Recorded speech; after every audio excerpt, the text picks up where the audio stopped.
Good morning, good evening, good afternoon to all my blessed beloveds out there in video land. You are watching Living and Thriving with Rusty, and I'm Rusty. Whew, I have a pile of guests that I'm recording and getting through, and I could not feel more blessed at all. Some of them are making me laugh, some of them are making me cry, some of them are going to sing to me. And gosh, what an adventure I'm on. It's so exciting to do what I do. And I could do this for the rest of my life quite happily and still not even get through a third of the population of people that are out there. My next guest hopefully will not make me cry because I forgot to grab a box of tissues. Robert. Oh, yeah, okay, thanks, buddy. I brought my tissues. Tissues just in case. I wasn't anticipating the crying thing, but I always want to be prepared. Yeah, no, 2 guests ago, he just broke my heart. Just his story was so, ugh. And so I jump on to another guest who's just Mr. I have no filter, laughing kind of guy. So now, what are you going to provide? Should I put on my seatbelt? Well, no, that really depends on you. You know, So, Robert, who are you? What do you do, and what makes you you? Well, I'm Robert Andrew Wagner. I'm a writer, teacher, and a performer. I spent most of my life as the leader of a musical group called the Little Wretches, and I'm a storyteller. I tell stories through songs, and I'm a native Pittsburgher, and right now I have somebody banging on my door because I'm in a school, a therapeutic school for at-risk kids, and I believe a girl left her blanket in here. And, Go take care of the blanket. That's okay. well, she can deal with it. She can. Are you sure? Well, hey, the number one thing about these kids, I mean, everybody talks about how hard it is to be a teacher, but, you know, it's not for everybody. But you're the smartest person in the room, surrounded by people who want your approval. Now, they might seek your approval in inappropriate ways, but it's not, you know, for me, I get to be, I don't know, I get to be surrounded by people who love me. I mean, isn't that the ideal situation? And you know, the things that I do that kind of make me tick, problem solving, performing, composing spontaneously, you know, I get to do that every minute of the day when I'm in the classroom. And in the larger world, you know, I'm a little bit, I mean, in a weird medium being a songwriter. You know, I kind of chose to communicate through song when I was younger because I think everybody loves music, everybody sings. But, you know, a lot of people use music in the same way you might use a cup of coffee or a cigarette. You know, it's a stimulant or you know, some kind of mood regulator. It's when you're young, it's a powerful teaching device. You know, like most of my worldview is probably gleaned from songs that I grew up listening to. But you know, once people reach a certain age, they you know, it's just all about feel good music, and they seek information um, elsewhere. So I'm kind of trying to convey an adult message in a medium that caters mostly to youngsters, you know, and that's come back. And I see myself as sort of like the August Wilson of rock and roll, but or folk music. But what is folk music? What is folk music in Pittsburgh? I can't imagine there would be too many folk music. No, well, I mean, I don't even think people know what folk is. You know, folk is something that you hand down from generation to generation. You know, it's part of your community, it's part of your culture.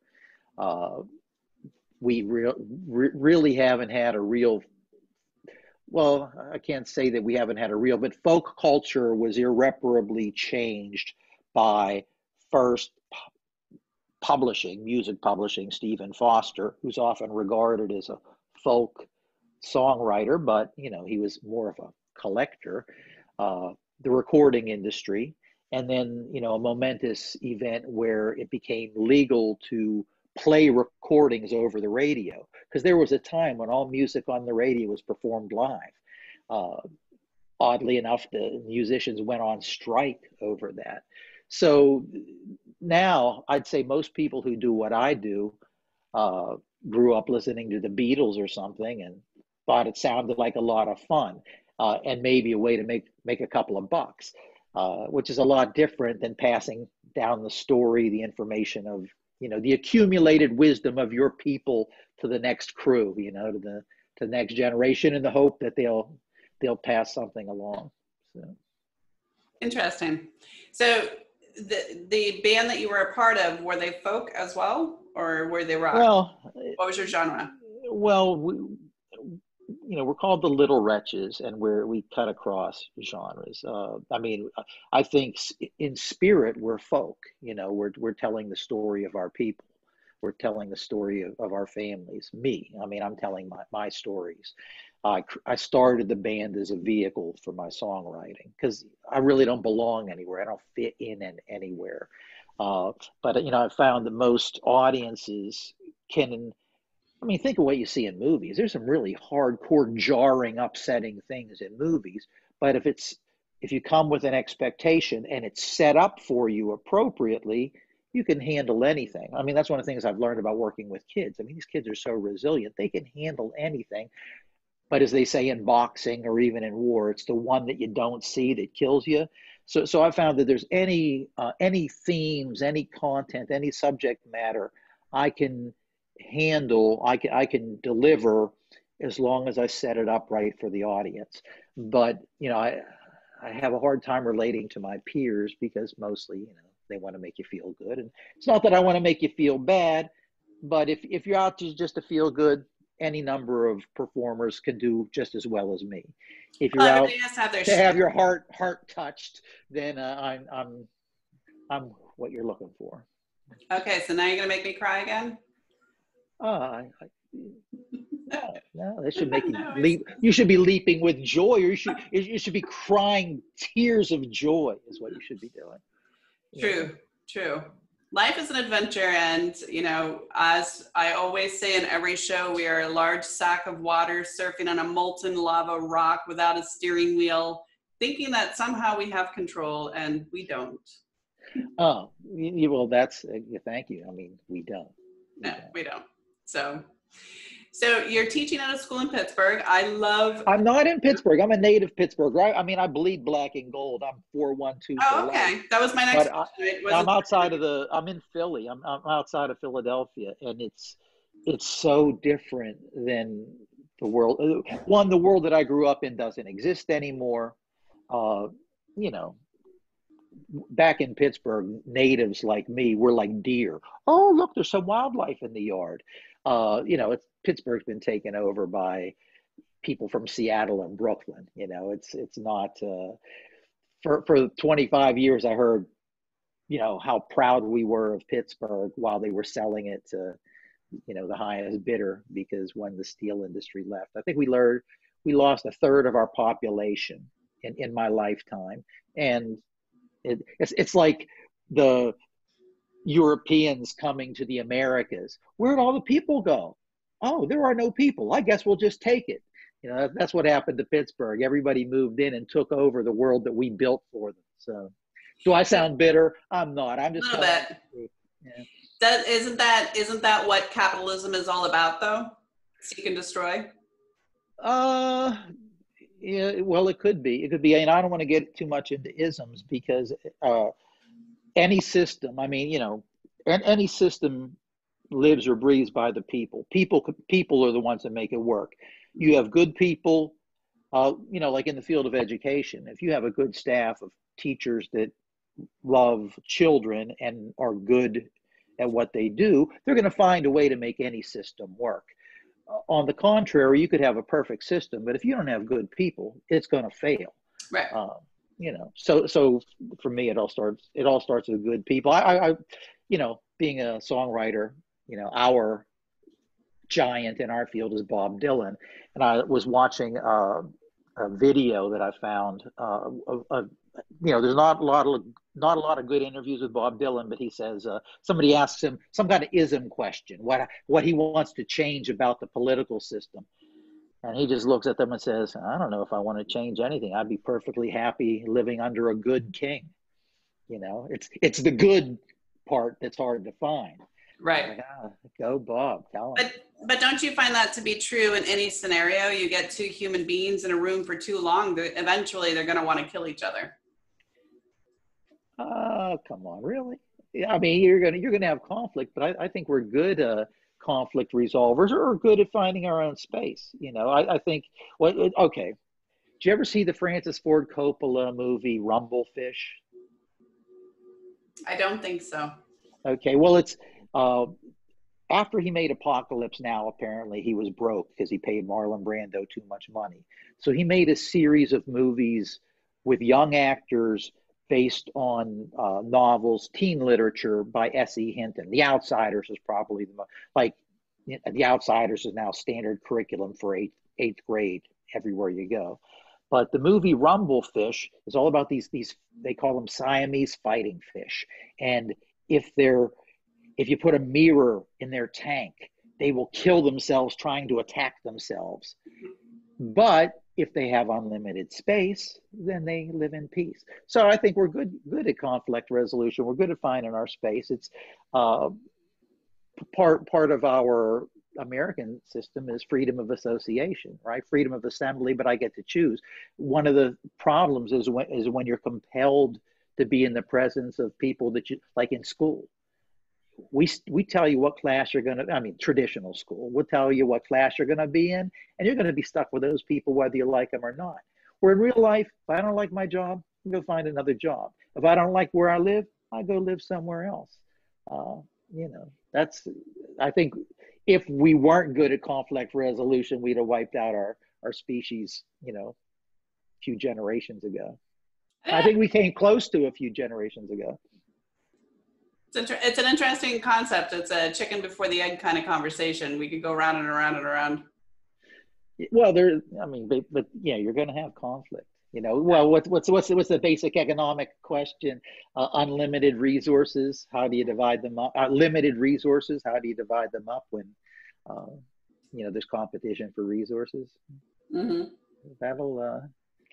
There's always enough love to go around, though. That's the hope. That's that goodness and that hope. And then you have people who like to eat more of the pie. So sounds like that's what happened in Pittsburgh. You look. If I don't think you have time for me to give you the history lesson on Pittsburgh, but my, I'm a descendant of European immigrants. My family came halfway around the world, threw away everything they had, risked everything they had, because there was opportunity in Pittsburgh. And then, 50 years later, somebody pulls the plug and it all goes away. But the people, what's the old saying? We don't have money, we are money. The people in Pittsburgh who are money, none of that affected them. They just sat on what they had, Okay. Now, bring in the new people with money to give us their money too. Power, they hold on to it. It's almost medieval, really. It's they have it. They're sitting on top, and nobody's going to take it from them. But I think that's back to just the human construct. We have people that get very hungry for taking more and more and more and more, gluttonous, as it were. And then there are people who do good. And that's what the show's about, is to really highlight the people who are good, not the shiny people, not the rich people, not the people that have resources to be, on Oprah or whatever. But the regular fabric of society and of the whole international community. I think very deeply that there are more good people than there are bad people, and there's more intention to be good than there is an assault on humankind. We only get to see everywhere we go the negatives. But there's the old saying. I mean, the real you is what you do when nobody's watching. Like when you find the $20 bill that doesn't belong to you, do you take it and put it in your pocket, or do you try to find its rightful owner? You find that a lot of people are very well-meaning, but it is so convenient to take shortcuts. I mean, a lot of the songs that I write, some of the stories that I tell, when I look at it's sort of long-term consequences of compromise. When you know what's right, but you come up with an excuse, a rationalization for doing what's wrong, and then further down the road, you find yourself in a really bad spot that you didn't expect to be in. Like, well, you retrace your steps and it comes back to where you made a decision. You had a decision, you had a choice, and you have a decision and a choice now. You're not where you want to be, but where you go from where you are is, you have choices to make. And even that I learned from a student. Can I share a little anecdote with you? Okay. Lest I be accused of stereotyping people. A few years back, I was teaching a senior class that was probably, over 70% African American. And so I'm trying to find literature that I thought would be appealing to them. And these kids, they wanted to study Shakespeare because they're in an alternative setting and they feel like they're being cheated out of real life. And look, if 12th graders are learning Shakespeare, we want to learn Shakespeare. It's like, okay, then that's cool with me. We're going to start with Othello and we're going to do Shakespeare for forever. But, we'd have these discussions. And at some point I was giving some kind of, bleeding heart apology for people in urban settings who have no choice but to turn to crime. And the one kid looks at me and says, Mr. Wagner, listen to yourself. You always have a choice. And I can hear that kid looking at me and saying that. It's like, well, who am I? Yes, that's the whole key. You always have a choice. You can't blame anybody else. You might not pick your circumstances, but you choose how to deal with it. And many people that are complaining about their circumstances are complaining about the bad choices they made when they knew what was right. And they elected to do otherwise. So I would argue that to a certain degree, coming from a very different background than maybe white girl projects, Miami, having to run home from school because I was getting beat up every day. And the one thing I feel very blessed with is the fact that we moved a lot. And it's a bittersweet because I hated it. I never made friends. I don't, that sort of home stability thing isn't something that's part of my genome. But the good side of it is I was able to experience other situations, other people, and have influence outside of my neighborhood, outside of the projects. And the one thing that I would absolutely strongly advocate for, coming from both perspectives, is not having projects, not having a place in which people eat, breathe, sleep, rinse and repeat in the same space. Because of that, I think the only way is if you experience, just like with music and songwriting, the only way is through experience. And if you don't get experience outside of your current environment, you get swallowed into that environment. Oh, well, if I can interject, yeah, I mean, myself, I'm, fairly well-educated person, and my parents were smart, but, I think my dad quit school when he was in the 5th grade. When you're coming up from a poor community or a working class community, if you don't accomplish anything, or if you don't amount to anything, you're not a disappointment to anybody.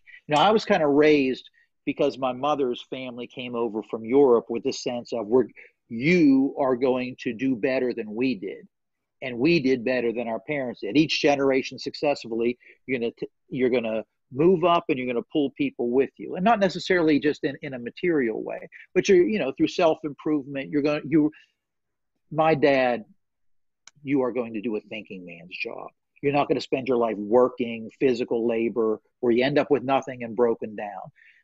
So, I mean, I was expected to accomplish something, but what I didn't have was entrepreneurial skills. So you get around other educated people who are from a different class, and they all seem to have something that you don't have. They all seem to know something that you don't know. And so I'm like, if I ask questions, everybody's going to see that I don't really belong here. The truth is, I don't feel like I belong. But inside the community that you're comfortable with, nobody's trying to do anything. What I would regard as failure is acceptable. There's nobody to push you. You're not accountable to anybody. I mean, I'm accountable to the voices in my head of my parents and grandparents that insisted that I push myself. But, fact is, if I never, I would go home crying if I let my grandmother down. So, but that comes into what you were saying about your environment. It sounds like you had a strong motivation to try to get out of where you were. Absolutely. Absolutely. My mother's Cherokee Indian. So, only half of my family came over on some form of boat. But so in my world, I see the world a lot different than what some people see it as. I don't see it as a color or a race divide. I don't see it as a issue between gender. I actually see it as an issue in lack of education and lack of perspective. And that's why this show is so important to me, because I feel like I'm able to provide so many different perspectives. And there's such a gradient as to what perspective is in any country and in any circumstance. And I find it delightful to learn other people's perspective, not in a judgmental way, but in a way that it opens up my eyes and opens me up to be more compassionate about the world as a whole, not just my country or my community, because there's so many unknowns. And I think people jump into conclusives and judgments based on not knowing. And I think I'm privileged to be able to share new knowing, if that makes sense. Yeah. Well, I mean, that's one of the tragedies. I think some people end up feeling trapped before they're aware of the fact that they had choices. Mm-hmm. And that's, graduating from high school and thinking that engineers are people that drive trains, you mean too late for me I could have been a great engineer. I want my life back. Right. Do over. One of my favorite lines, a kid, it was like a New Year's Eve party at a bar, and the kid was teasing his mother, and he looks at her and says, "And another thing, I don't like the way I was raised," which kind of a joke between them is, yes, thank you, Mom, for raising me right. And I think if you can find a support system and you can find somebody to encourage planting seeds of growth and inspiration, then you thrive. So it's interesting to think about that. But we are running out of hourglass time. Just got started. I always try to warn people that this goes by a lot faster than they think, because it's a casual conversation, just like you would have at a bar or a coffee shop. It's two people getting to know each other, and that goes a little bit differently than if it's preempted and rehearsed. So talk to me a little bit about you've got like 2 minutes. Sorry. Your inspiration in regards to your music writing. I'm assuming it has a lot to do with your family and Pittsburgh. Well, since you brought it up, you've kind of invited me to plug the project that we're recording now. It's called Red Beets and Horseradish. And I don't know, in the Eastern European tradition, almost every ethnicity has red beets and horseradish as like a side dish or a relish around Easter or Passover. For a lot of, like for the Serbians, the red is symbolic of the blood of their people, and the horseradish, the bitterness of their suffering. For the Jews, it's the bitterness of their suffering, but the red, since they don't consume blood in any way, that's just for flavor. For my people, it's the blood of our Savior and the bitterness of his suffering. But it's all songs about sick people, old people, crazy people, the people of Western Pennsylvania who didn't have the luxury of picking up and moving when the world that they came for left them. So who's left behind are people who can't afford to move, people who are too stubborn to move, people who just don't have the resources to move. Mm-hmm. And so they're and there's a little bit of August Wilson in it, that a lot of the songs are just like verbatim transcriptions of conversations that I've overheard, or monologues, little rants that I've heard people go on. So that's, I mean, that's kind of what I do. I try to take other people who might not otherwise be able to tell their stories. I want to make sure, without being too presumptuous, but, give a voice to those who might not otherwise be heard, Yeah. And I love that. It's, even here where I live, when I was a little girl, this was all country and farmlands, and they are planning 250,000 houses to build here for people to build a brand new house and then die. And so a lot of the natives have been forced out, and this is happening everywhere. Even when I lived in Maine, everybody in the Bostonian area was pushing up in Maine because there's no more housing in Boston. So the hour train ride was what it was. And so I think that consumption is happening everywhere. My bigger question, and maybe you can put it in one of your songs, is what happened to community? What happened to that, desire to live in one space and grow that space together? And it seems like the Langoliers came, I don't know. Oh, well, yeah, well, that's a huge conversation there. Yeah, I have my theories. I'm sure you do. Yeah.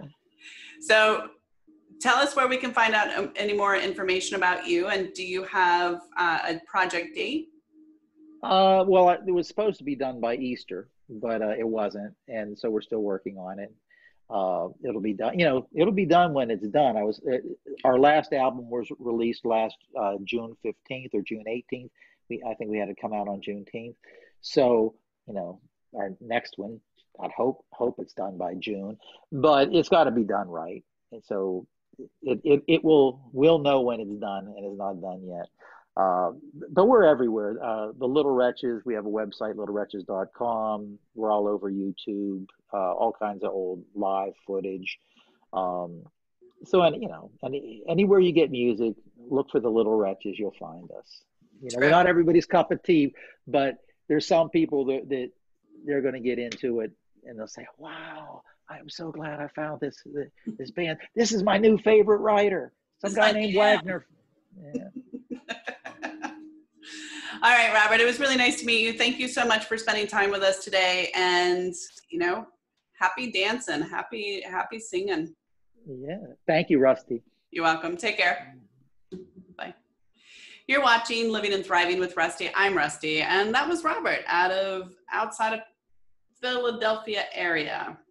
He likes to sing and dance, and he's passionate about his family and his community, and everything that could be is. And I kind of like his spirit. He definitely has a fighter spirit. I think he's probably not even knowing that he's maybe old school Viking. He probably doesn't know that's how European he really is. Anyway, teasing aside, definitely check him out. The links will be listed below. And know that you're loved. Know that you're beautiful. Do something kind for somebody. You will change the trajectory. I've done this 15 times today, and I still can't say the damn word. You know what I'm saying. You know what I'm saying. The course of somebody's life you can change by the power of kindness. 5 minutes, 4 seconds, doesn't matter. Just be kind. Slow down a little bit. That's something that I've had to learn over the last few years, to slow down a little bit. And in that, I'm able to appreciate more of my surroundings and my beautiful daughter, whom I love so much, and life, because it goes by really, really, really, really fast.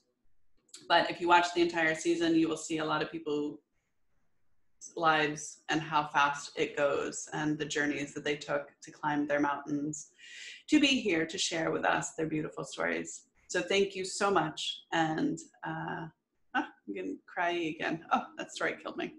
All right. Love you guys. Till next time.